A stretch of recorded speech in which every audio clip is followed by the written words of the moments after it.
Thank you for listening to the Real Estate Voice podcast. This is Vernon R.E. Jones, managing broker, owner of Jones Homes, and for over 30 years, we have serviced the 7-county Denver metro area. Top 10 zip codes where home buyers outpace in sales and online views. This is a national poll done by Realtor.com. Basically, they're trying to assess the hottest zip codes. And basically, homes in the nation's 10 hottest zip codes spent much less time on the market and got more online views per listing than national averages. And most were in the Northeast or Midwest. In these zip codes, homes sold 30 to 42 days faster on average than nationwide. They also generated more interest, attracting an average of 3.3 to 5.2 views per listing.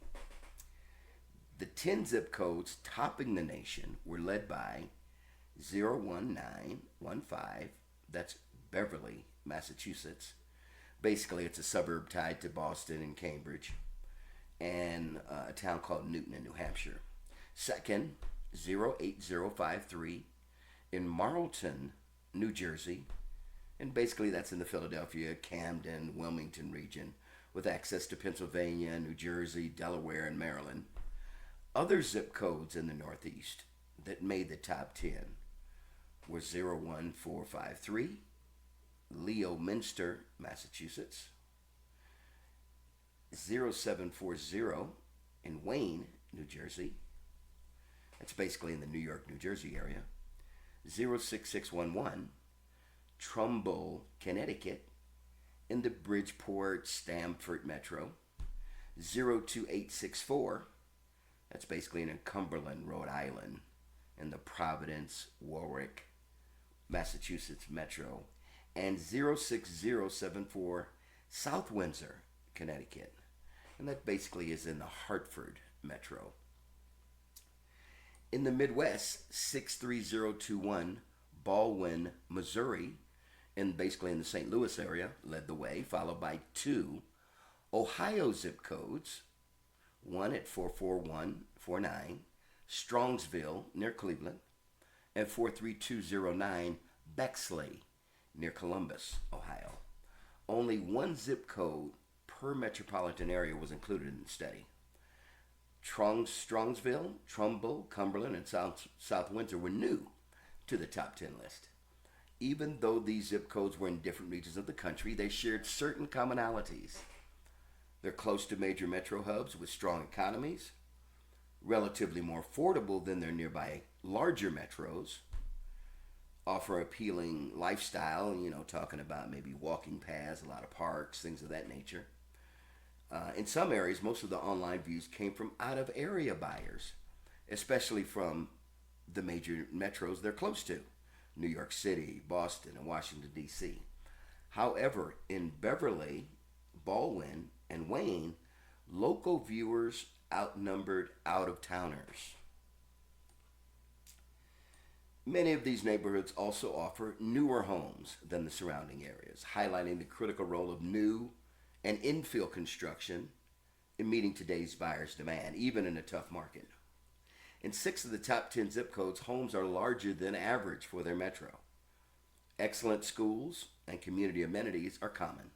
Another feature is that many are within easy commuting distance of top job markets. In addition, home ownership rates in these zip codes average 75.2%, well above the national home ownership rate of 65.1%.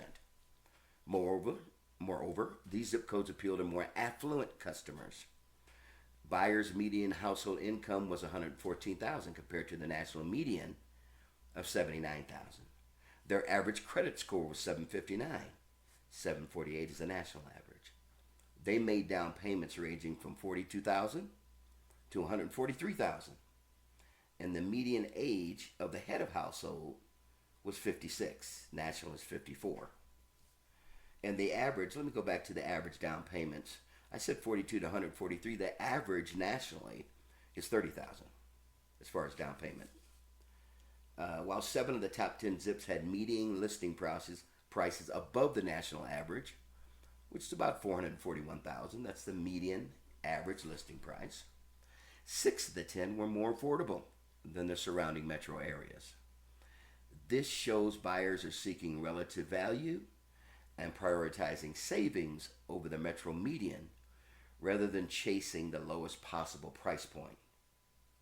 In the Midwestern zip codes, however, home prices were higher than in the surrounding metros, though moderate on a national scale.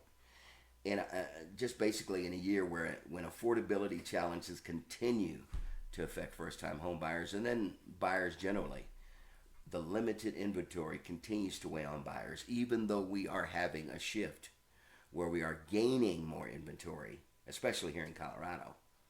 And that's going to cause a more balanced market, I believe, in the next coming months. And every time you hear a balanced market, understand a balanced market is usually we have, anywhere from 4 to 6 months worth of inventory on the market. We're getting close to 4 in the metro area. A balanced market does not mean a crashing market. It means that basically the buyer and the seller have equal power in negotiations. If you have any questions, feel free to give me a call. Thank you for listening to the Real Estate Voice podcast. We can be reached at 303-359-8218. And as always, please be safe.